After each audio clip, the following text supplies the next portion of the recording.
అసలు క్రిస్టియన్ అన్న పదంలో, ఆ పదంలో 2 అర్థాలు. క్రైస్ట్ అనేది ఒక పదం, ఇయాన్, IAN, అదే కదా క్రైస్ట్ ప్లస్ IAN. క్రైస్ట్ అంటే క్రీస్తు, అందులో IAN అన్న ఆ మాటకు అర్థం చెందినవాడు అని. ఏమండి, ఆ కారు పలానా వ్యక్తికి చెందింది, ఆ ఇల్లు, ఆ భూమి పలానా వ్యక్తికి చెందింది. అలానే క్రిస్టియన్ అన్న మాటకు అర్థం ఏంటంటే ఇతను క్రీస్తుకు చెందినవాడు.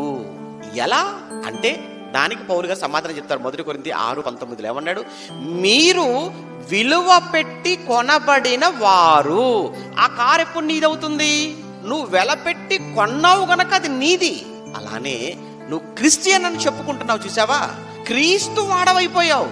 ఒక రకంగా క్రీస్తు ఆస్తి నువ్వు, క్రీస్తు సంపాదన నువ్వు. సంపాదించుకున్నాడు ఆయన. ఎలా సంపాదించుకున్నాడు? క్రీస్తు దేవుడు తన